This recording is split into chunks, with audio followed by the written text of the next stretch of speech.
지난 12월 31일에 개봉한 신의 악단 영화가 있습니다. 혹시 다 보셨습니까? 예.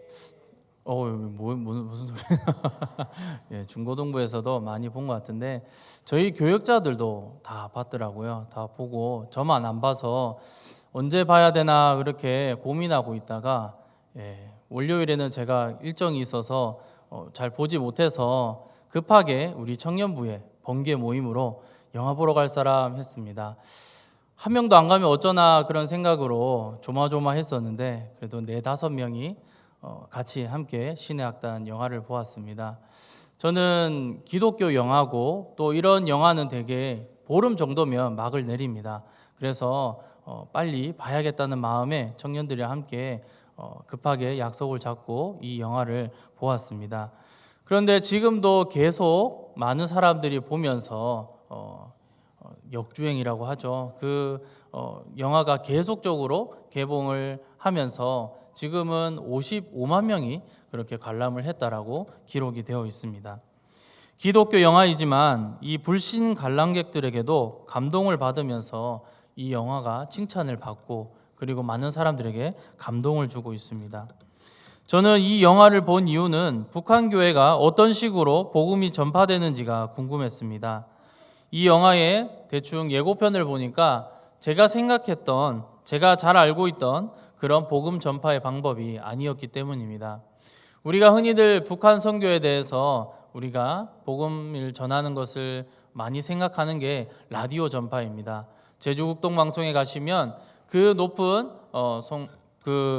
주파를 쏴서 북한과 중국, 저 멀리 러시아까지도 그렇게 라디오가 전파된다라고 합니다. 그래서 복음의 말씀, 또 목사님들의 설교 말씀이 북한 땅에도 전해져서 그 주파수만 맞추면 북한의 많은 사람들이 그 라디오의 내용을 듣고 복음을 듣고 예수님을 영접할 수 있다는 거죠. 또 한편의 방법은 중국의 접경 지역에 가서 성경이나 복음에 대한 말씀을 가지고 이 북한 땅으로 들어가는 것입니다. 이 북한은 아직도 경계가 삼엄하기 때문에 잘 되는지 우리가 확인할 길이 없습니다. 하지만 하나님께서는 지금도 살아계시고 역사하셔서 북한 땅에도 복음이 전해진다라는 그러한 믿음을 가지고 우리는 기도만 할 뿐입니다. 그런데 이 영화의 소재가 신선했습니다. 제가 생각하고 탈북민의 간증을 들었던 그런 내용과는 완전히 다른 방법으로 복음이 전해지고 있었습니다. 물론 실화를 바탕으로 한 그 허구의 내용이라고 하지만 하나님께서 이런 방식으로도 역사를 하시구나 그런 생각이 들었다는 것이죠. 북한은 자금 조달이 필요한 가난한 나라입니다. 그래서 그 북한의 교회를 2개를 짓는 조건으로 이 외화의 자금을 받기로 약속을 합니다. 물론 북한 당에서는 예수님을 믿기 위해서 교회를 세우는 것이 아니었습니다. 교회를 세워주면 돈을 준다고 하니까, 자금을 준다고 하니까 그렇게 예배 드리는 쇼만 준비하면 되는 것이었습니다. 남한의 교회의 예배 실황을 시청하면서 찬양과 말씀을 그들이 배웁니다. 전혀 복음이 들어갈 수 없는 곳에 복음을 듣고 복음을 마음껏 말할 수 있는 그러한 시간과 장소를 제공받은 것이죠. 물론 이렇게 할 수 있는 시간이 제한적이긴 합니다. 이 쇼가 끝나면, 이 예배가 끝나면 그들은 다시금 돌아가게 될 것입니다. 하지만 이렇게라도 사망과 어둠의 땅 한가운데에 복음의 빛을 비추시는 그 하나님의 놀라운 역사가 굉장히 신기했고 또 하나님의 기적으로 간접적으로 우리는 그 영화를 보면서 경험할 수 있었습니다. 물론 하나님께서는 이러한 방법이 아니더라도 무수한 방법으로 얼마든지 복음을 전하실 수 있는 전능하신 하나님이심을 믿으시기 바랍니다. 오늘 사도행전 12장 말씀도 그렇습니다. 어려움과 위기 가운데 이 교회가 힘든 가운데서 하나님의 놀라운 기적을 경험하는 말씀이 나와 있습니다. 앞전의 말씀을 보시면 이 포악한 헤롯이 교회 중에 몇 사람을 해하려고 위협하는 상황이 놓여져 있습니다. 그래서 사도행전 12장 2절을 보시면 사도 요한의 형인 야고보가 2절에서 죽임을 당하며 순교를 당하였습니다. 사람이 이렇게 무참히 죽었는데 유대인들은 기뻐하고 있습니다. 그리고 헤롯의 인지도는 더욱 상승하고 있습니다. 이런 일이 나타나면 가해자는 쪽은 신이 나서 가해하는 쪽은 더 많은 이런 위협들을 가할 것이고, 피해를 보는 쪽은 두려움이 엄습하여서 숨거나 도망을 가야 하는 입장입니다. 아니나 다를까 베드로도 잡아서 그를 감옥에 가두게 됩니다. 교회는 위기입니다. 한 리더가 죽게 되었고 가장 영향력 있던 그 리더 베드로가 옥에 갇혀서 무교절 명절이 끝나면 사형을 집행을 앞두고 있습니다. 헤롯은 유월절이 끝나고 사람들이 흩어지기 전에 이 베드로를 사형을 집행함을 통하여서 자신의 인지도와 자신의 인기를 마음껏 끌어올리기 위한, 이 유대인들의 한심을 사기 위한 아주 큰 그림을 그리고 있었습니다. 그런데 베드로는 사도행전 4장 5장에도 보시면 감옥에 가둔 적이 있습니다. 그럴 때마다 기적적으로 추록을 하였습니다. 그러니 이번에는 더욱 단단히 경계하면서 진짜 마술이 아니고서는 거기에서 구출할 방법이 없는 그러한 삼엄한 경계로 베드로를 지켰습니다. 이쯤 되면 교회는 파하고 숨거나 달아나야 합니다. 그 다음 타자가 누가 되겠습니까? 내가 될 수도 있고 나의 가족이 될 수도 있기 때문에 그런 불안한 가운데 흩어지는 게 맞습니다. 헤롯은 지금 기독교를 뽑으면 뽑을수록 그가 유대인에게 인기를 얻고 있고 그가 자기가 얻을 수 있는 이익들을 채울 수 있는 그런 혈안이 된 사람이었기 때문에 다음을 도모하면서 잠시 흩어져 있는 게 현실적으로는 맞을지도 모르겠습니다. 그런데 교회는 무엇을 하고 있습니까? 교회는 위기 가운데, 어려운 가운데 간절히 기도했다라고 말씀하고 있습니다. 우리 5절 말씀을 다 같이 읽겠습니다. 이에 베드로는 옥에 갇혔고, 아멘. 기도의 응답을 받는 교회는 첫 번째로 위기일 때 간절히 하나님께 중보 기도하는 교회입니다. 교회는 기도로 중보를 합니다. 내 자신을 위해서, 내 가족을 위해서, 나 유익을 위해서만 기도하는 곳이 아닙니다. 그러한 절간도 아니고요. 그러한 사당도 아닙니다. 교회는 우리를 위해서, 우리를 위하여서, 예수 그리스도를 믿는 우리 공동체를 위해서 함께 기도하는, 중보 기도하는 곳이 바로 교회입니다. 감옥에 갇혀 더 삼엄하게 경계하고 명절이 끝날 때는 사형 선고가 예정된 이 베드로를 작별 인사를 구하는 게 아니라 교회에 함께 모여서 지금 간절히 기도하고 있습니다. 하지만 현실을 볼 때 지금은 도망가야 할 때가 맞습니다. 교회 성도들이 흩어져서 숨어 있는 게 맞다라는 것이죠. 그런데 그 자리에서 기도하고 있습니다. 왜 그런 걸까요? 왜 그들이 흩어지지 않고 교회에 모여서 기도하는 걸까요? 하나님이 일하심을 믿기 때문입니다. 하나님이 기적을 베푸심을 믿기 때문입니다. 기도는 가장 어리석은 인간의 방법일지 모르지만 하나님께서 가장 좋아하는 방법이시고 또 이 기도를 통하여서 하나님이 나타나셔서 일하기 가장 좋은 때가 바로 기도할 때임을 믿으시기 바랍니다. 7절에 보시면 호련이라는 말이 먼저 나옵니다. 원문에 가까운 번역을 하다 보면 보라라는 의미에 더 가깝습니다. 호련이를 보라로 바꿔서 읽어보면 보라, 주의 사자가 나타났다 이렇게 번역할 수가 있습니다. 그러니 호련이보다 보라로 보았을 때에 우리 경상도의 말로 바꾸어 보면 함 봐봐라 우째 되는지 하나님이 힘쓰신다, 하나님이 일하신다 이렇게 우리가 바꿀 수 있다는 것이죠. 우리가 두려움에 떨고 어려움으로 인하여서 긴장하고 있을 때에 잘 봐봐라, 내가 나서서 다 해결해 줄게, 내가 다 처리해 줄게 이렇게 나아가는 그러한 용사와 같은 모습을 보인다라는 것이죠.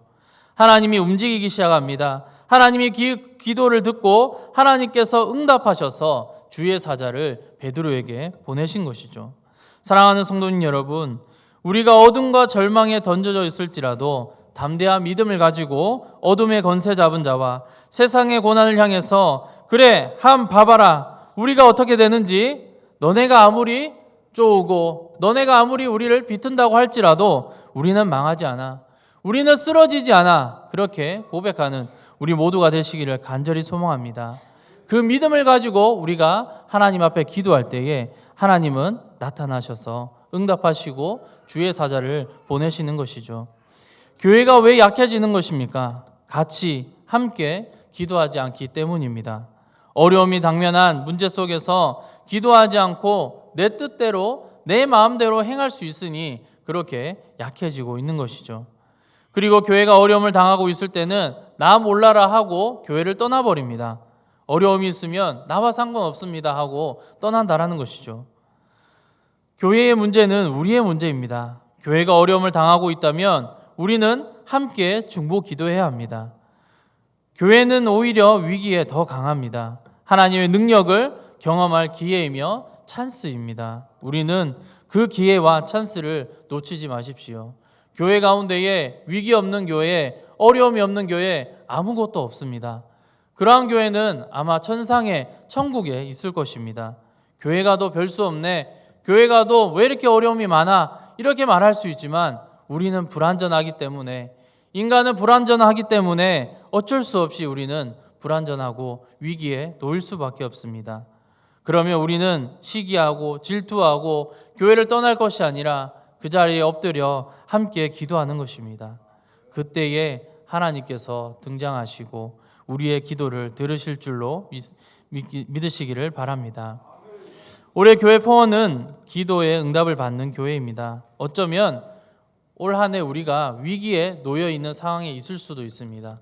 그리고 그런 위기가 올 때 우리는 기도로 그것을 정면 돌파할 수 있는 기회가 될지도 모릅니다. 오늘 오전 예배 시간에 목사님께서 한국이 위기라고 말씀하셨습니다.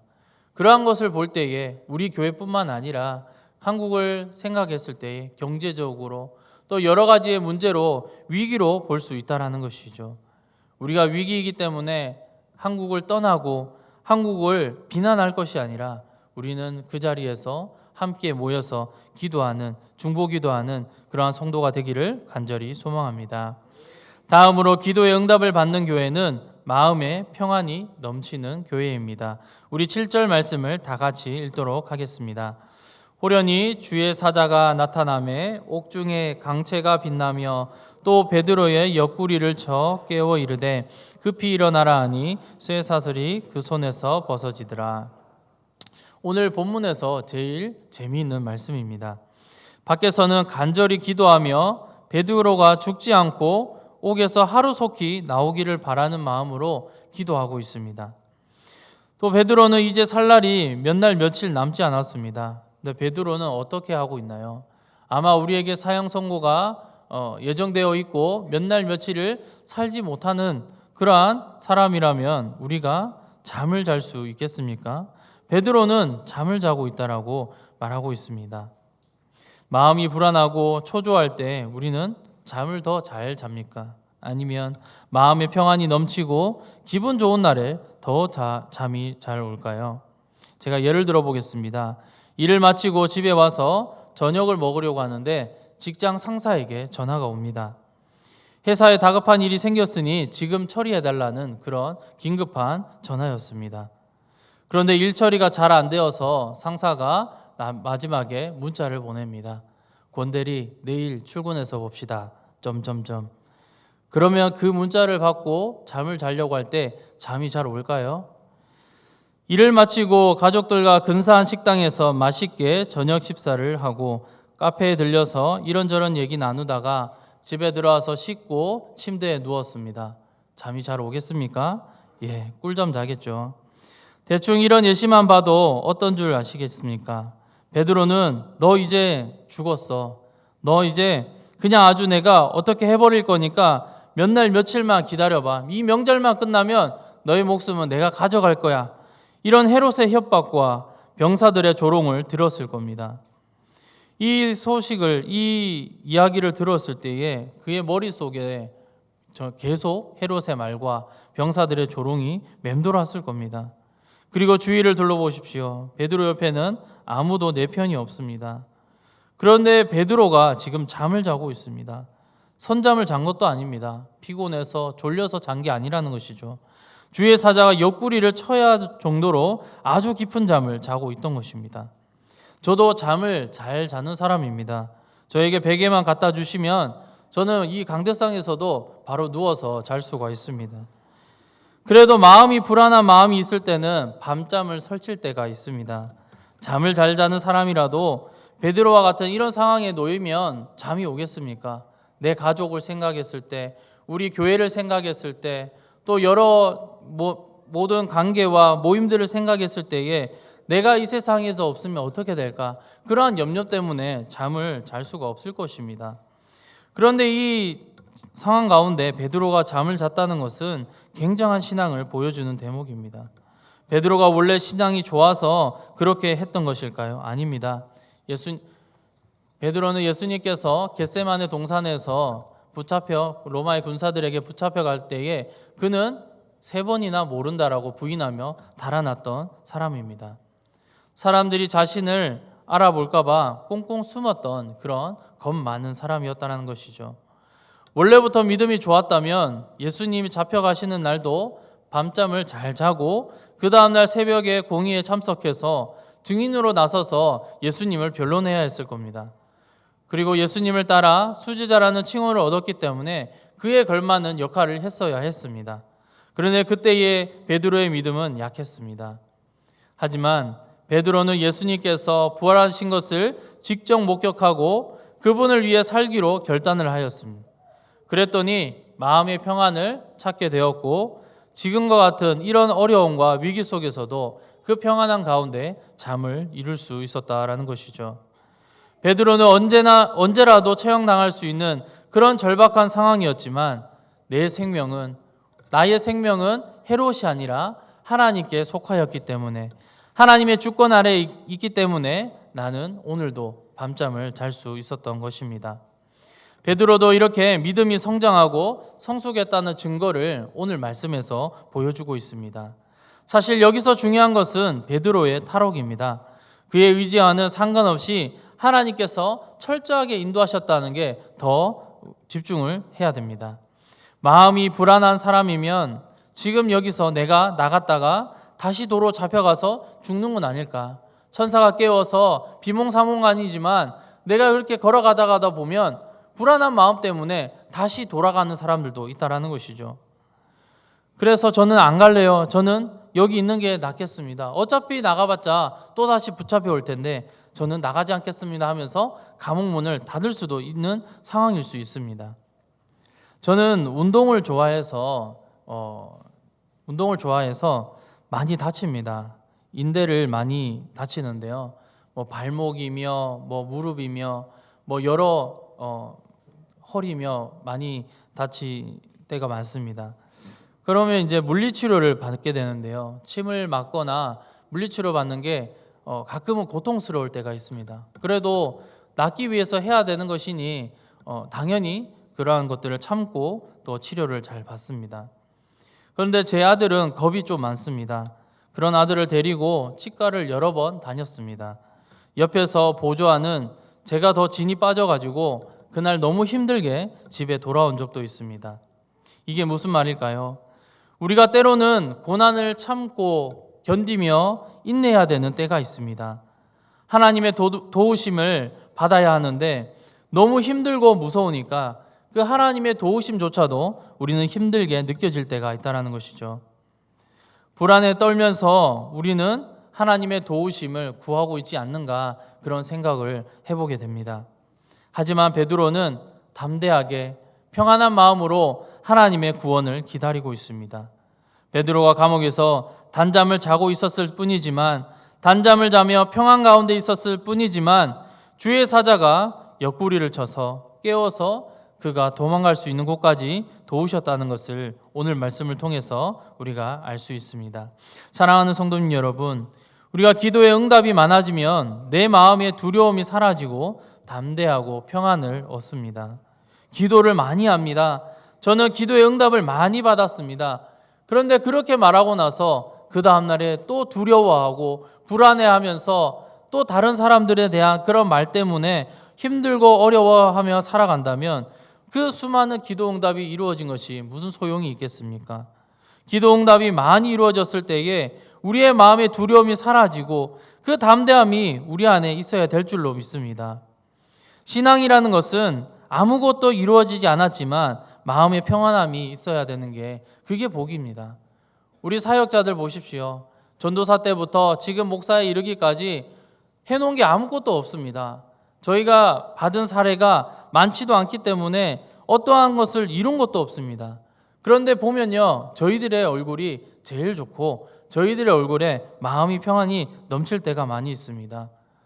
집도 없고요, 뭐도 없는 상황 가운데서도 우리는 하나님의 말씀과 기도를 붙잡고 살면서 우리의 마음이 더 평안해지고 더 담대해지는 것을 볼 수가 있다는 것이죠. 그러니 일상을 살아가며 단잠을 잡니다. 그러나 하나님은 졸지도 아니하시고 주무시지도 아니하시기 때문에 하나님께서는 그 가운데 여전히 일하고 계십니다. 고난 가운데 우리가 잠잠히 평안을 유지하고 있으면 하나님은 그 속에서 우리를 고난 가운데 일하십니다. 베드로를 보십시오. 베드로가 한 게 뭐가 있습니까? 잠밖에 더 잤습니까? 그런데 하나님이 역사하시는 것을 볼 수가 있습니다. 우리 청년들을 보면 앞으로의 인생을 계획하면서 많이 불안해합니다. 학업이며 취업이며 결혼 문제며 또 사람 간의 관계며 여러 문제들이 많이 있습니다.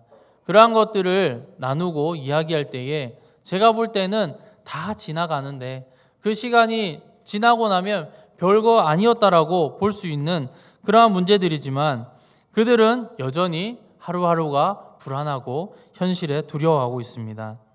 하지만 성경을 보십시오. 어떤 일이 있을 때마다 하나님이 하시는 말씀이 있습니다. 두려워하지 말라, 담대하라. 이 말씀을 굉장히 많이 하셨습니다. 왜냐? 이스라엘이 얼마나 연약한 존재냐면요, 어떤 일이 있을 때마다 긴장하고 좁니다. 주눅이 듭니다. 그래서 하나님은 그때마다 두려워하지 마라, 담대하라, 그렇게 말씀하셨습니다. 마찬가지로 이 세상을 살아가는 그리스도인들도 그러합니다. 세상에서 겁을 주고 고난을 주면 두려워합니다. 말씀대로 살고 싶은데 그렇지 못한 환경에 놓여질 때에 쉽게 좌절합니다. 이 말씀을 기억하십시오. 두려워 말라, 담대하라. 하나님의 말씀으로 우리의 마음에 평안이 넘치기를 간절히 소망합니다. 어떤 상황에서도 담대한 사람, 어떤 상황에서도 평안이 넘치는 우리 모두가 되시기를 간절히 소망합니다. 마지막으로 기도의 응답을 받는 교회는 많은 성도가 기도하는 교회입니다.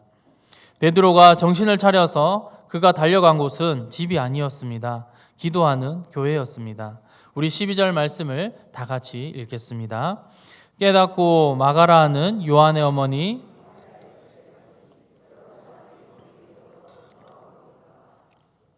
베드로는 곧장 마가라 하는 요한의 어머니 마리아 집으로 향했습니다. 여기서 등장하는 요한 마가는 우리가 잘 알고 있는 마가복음의 저자입니다. 바울의 1차 전도 여행에서도 중요한 인물이었습니다. 그의 어머니 마리아의 집은 신자들이 많이 모일 수 있는 정도로 넓었습니다. 제가 성지순례 가서 마가다락방이라는 곳이라고 불리는 집을 방문한 적이 있습니다. 우리나라에서 다락방이라고 하면 좁고 협소해서 방이라고 말하기에는 조금 부족한 그런 곳입니다. 그런데 120명은커녕 200명도 충분히 들어갈 수 있는 그런 넓은 방이었습니다. 그러니 우리나라랑 이 다락방의 의미가 좀 달랐다는 것을 알 수 있습니다. 거기에 무엇을 하고 있습니까? 여러 사람이 모여서 기도하고 있다라고 말씀하고 있습니다. 여러 사람이라고 해서 몇몇 사람이 아니라 아주 많은 사람들이 기도하고 있다라고 말씀하고 있습니다. 그러니 베드로가 갇혀서 힘든 상황에서 점점 기도자의 수가 줄어든 게 아니라 몇 시간이 지나고 몇 시간이 지날수록 계속 사람들이 모여서 그 마가 다락방에서 함께 기도했다는 것이죠. 이 어려운 상황 가운데 피하고 흩어지는 게 맞다라고 말씀드렸습니다. 그런데 이들은 고난의 때를 피한 것이 아니라 기도로 정면 승부를 하는 초대교회의 모습을 보여줍니다. 우리는 기도하기를 멈춰서는 안 됩니다. 기도에 힘쓰는 교회가 되어야 합니다. 올해 우리 표에 맞춰서 기도 노트 작성하는 게 실천 목표입니다. 처음에는 우리 성도님들께서 한 120명 정도 그렇게 신청을 해주셨습니다. 그런데 그 노트를 나누고 드리고 하는 상황 가운데에 더 많은 분들이 신청해서 총 180권을 주문을 했습니다.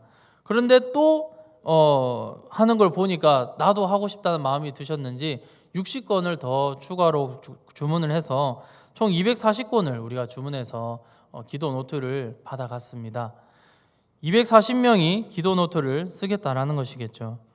지난주 큐티 학교를 졸업하고 큐티책 신청을 받았습니다. 기존에 큐티책 정기구독 하신 분이 43명 정도 되었습니다. 그런데 그날에 신청을 하고 저에게 입금을 해주시고 또 신청하신 분들이 60명 정도 됩니다. 그래서 청년부, 초등 1, 2부, 중고등부 학생들 숫자를 다 합치니까 180권 정도의 그런 책을 우리가 주문하게 되었습니다. 제가 요새 기도노트 구매와 큐티책 구매하신 분들 돈을 받으러 다닌다고 굉장히 머리가 아픕니다. 또 약간 빵꾸가 난 것 같아서 계속 새하려보고 하지만 책 수랑 돈 수랑 맞지 않아서 약간 난해한 그런 가운데 있습니다. 그래도 기분은 좋습니다. 왜냐하면 우리가 함께 모여 기도하고 함께 모여 말씀은 교회가 좋은 교회이기 때문입니다. 우리는 좋은 교회가 되기 위해서 기도 노트와 이 큐티책이라는 수단을 이용하면서 많은 분들이 관심을 가져주시고 올 한 해에 정말 기도하면서 말씀을 보면서 내가 살아가겠다라고 결심을 하기 때문에 저는 기분이 좋은 것이죠. 그런데 우리가 옳게 사용 안 해도 좋습니다. 잘 못해도 좋습니다. 왜냐하면 우리의 적은 믿음으로도 하나님은 충분히 기적을 베푸시고 기도를 응답해 주시기 때문입니다. 우리가 아무리 기도 노트를 잘 쓰고 아무리 말씀 해석을 잘하고 적용을 한다고 해도 하나님께서는 더 큰 기적을 베풀어 주시기 때문입니다. 물론 그렇게 했을 때에도 충분한 기도의 응답이 있겠지만 그렇지 않더라도 하나님은 우리의 마음을 아시고 그렇게 기도 응답해 주신다라는 것이죠. 저희 아이도 이 초등 1부에서 조지 뮬러의 초등 1부 기도 노트 책은 좀 다릅니다. 그 학생들에 맞는 기도 노트를 주문을 했던데요. 이 기도 제목, 첫 기도 제목이 옆집에 사는 강도사님이 결혼해서 예쁜 아기를 낳게 해달라는 것이었습니다. 첫 기도 제목이 있고요. 그 다음에 여러 가지 또 기도 제목 몇 개 썼더라고요. 이 첫 기도 제목이 빨리 풀려야 그 다음에 기도 제목도 다 응답이 될 텐데 강도사님이 좀 신경을 많이 써줬으면 좋겠습니다. 그러니까 이 아이가 어떤 생각이 들었냐면 저희가 시킨 것도 아니었습니다. 이제 밤에 자기 전에 기도하라고 했더니 이 기도를 하는 거예요. 왜 그러냐 그러니까 5층에 사는 우리 교육자들이 이제 아기를 낳게 되면서 너무 귀여우니까 그 마음이 이제 아기를 낳아야 되는데 결혼을 안 하면 안 되지 않습니까? 그래서 결혼을 해서 아기를 낳게 하기 위해서 결혼을 해야 되는 것이죠. 그래서 강도사님은 제가 알려서 알았겠지만 결혼을 위해서 누군가가 기도하고 있는데 정말 생각지도 못한 그 아이가 자신을 위해서 기도한다는 것을 볼 때에 정말 우리가 이 서로 중보하고 많은 사람의 기도를 통해서 이 기도들이 응답되어진다는 것을 볼 수가 있다는 것이죠. 오늘 읽은 본문 말씀을 보시면 이후의 사건인데요. 이 로데라는 여자아이가 베드로가 대문을 두드리면서 말하는 베드로의 음성을 듣고 너무 기뻤습니다.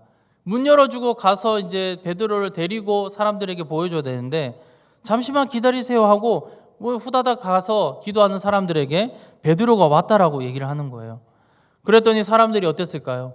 와 정말입니까 하면서 우르르 내려가서 문으로 간 게 아니라 말도 안 되는 소리 하지 마라. 어떻게 지금 베드로가 이 시간에 나올 수 있냐고 그렇게 얘기를 한다는 것이죠. 그들이 간절히 기도하고 무수한 사람들이 와서 베드로의 추록을 위해 기도했건만 정작 이루어졌는데 믿지 않고 있는 것입니다. 사람이 그렇습니다.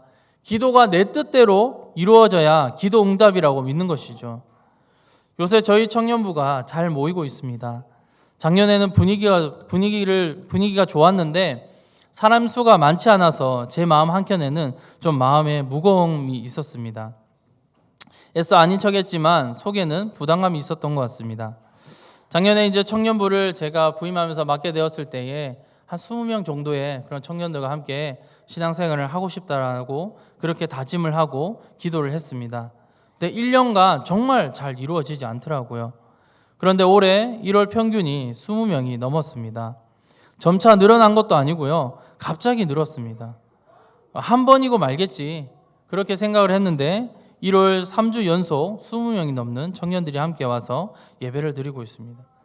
사실 제가 원했던 20명은 우리 청년들이 친구들을 전도해서 새신자들이 와서 채운 20명을 기대했습니다.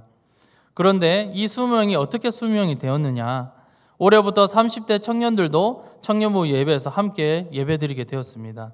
그러면서 몇 명의 청년들이 합세하게 되었고 또 한 1년 쉬었던 그런 청년들이 마음을 회복해서 또 조금 돌아오고 하니 20명이 되었습니다. 제가 생각했을 때 떳떳하지 않은 20명입니다. 새로운 뉴페이스들로 20명이 채워져야 되는데 에이 목사님 그 원래 다니던 친구들 30대 친구들 모아서 그렇게 맞는 거 아닙니까? 예 맞습니다. 그런데 저는 기도를 했습니다. 어떻게 채워질 거라는 것을 기대를 했지만 20명을 주십시오 하고 기도를 했습니다. 그랬더니 하나님께서 20명을 만들어 주신 겁니다. 제가 기도한 대로 응답을 받은 것이죠. 제가 그것을 보면서 어떤 생각했습니까? 됐습니다. 이제 제 20명이 되었으니 이제 끝입니다. 이게 아니고요. 하나님 30명도 되겠는데요. 하나님 많게는 40명까지도 우리가 청년부를 이룰 수 있겠는데요. 그런 기대가 생긴다라는 것이죠. 사랑하는 성도님 여러분, 우리는 기도를 무수히 할 뿐이지만 하나님의 인도하심은 전혀 다른 방법으로 기적을 베푸시는 그 하나님을 경험하시기를 바랍니다. 서두에 말씀드렸던 신의 악단의 영화처럼 북한에 돈이 필요해서 교회를 짓고 거기에서 가짜 예배를 드립니다. 그런데 그 가짜 예배를 정말 진짜처럼 드리다 보니까 그들이 믿던 자들에게는 마음껏 예배할 수 있는 상황이 되었고 그 상황을 보던 많은 간부들이 하나님을 믿는 그런 역사가 일어났다라는 것이죠. 우리는 함께 모여서 간절히 기도하며 담대하게 평안한 가운데 오늘 하루를 오늘 앞날을 걸어가는 우리 모두가 되기를 간절히 소망합니다. 우리가 3번 기도 제목 우리 표를 보시면 뭐가 있습니까? 41일 특별 새벽 기도회가 있습니다. 혼자 하기에는 벅찬 그런 기도회가 될 수도 있습니다. 그런데 우리 목장이 우리 부서가 또 우리 국이 함께 모여서 그렇게 같이 한다면 많은 사람들이 모여서 이 드리는 그 기도를 통해 우리 교회 안에서 하나님의 기적이 일어나고 하나님의 역사를 보는 우리 하늘샘 교회가 되기를 간절히 소망합니다. 말씀을 정리하겠습니다. 기도의 응답을 받는 교회는 간절히 중보기도하는 교회입니다. 나를 위해서가 아니라 우리 교회를 위해서 또 옆에 있는 지체들을 위해서 우리나라를 위해서 기도하는 교회입니다. 기도의 응답을 받은 성도들은 마음의 평안이 넘칩니다. 마음이 담대합니다. 저를 보십시오. 평안이 넘치지 않습니까? 제가 잘 안 웃는 것 같지만 마음이 담대하고 평안하기 때문에 웃을 이유가 없는 겁니다. 웃지 않아도 마음이 평안하기 때문에 제 마음은 잔잔한데 성도님들이 보실 때는 조금 무서워 보일 수 있지만 제 안에는 마음이 언제나 고요하고 넘쳐서 그렇게 많이 변했다는 것을 알았으면 좋겠습니다. 그전에는 안 그랬거든요. 다혈질적이고 또 좀 기분파였고 그런 가운데 있었는데 말씀을 묵상하다 보니 이렇게 감정 없는 그런 사람처럼 보이지만 마음의 평안이 넘치고 있습니다. 마지막으로는 많은 사람들이 함께 기도하는 교회입니다. 우리가 기도하는 자리에 함께 모여서 기도하는 것이 중요합니다. 말씀드렸듯이 우리가 함께 모여서 많이 모여서 기도할 때에 하나님의 역사가 일어나고 하나님의 기적을 맛보는 우리 하늘샘 교회 되기를 간절히 소망합니다. 시간 우리 말씀을 생각하시면서 개척교회를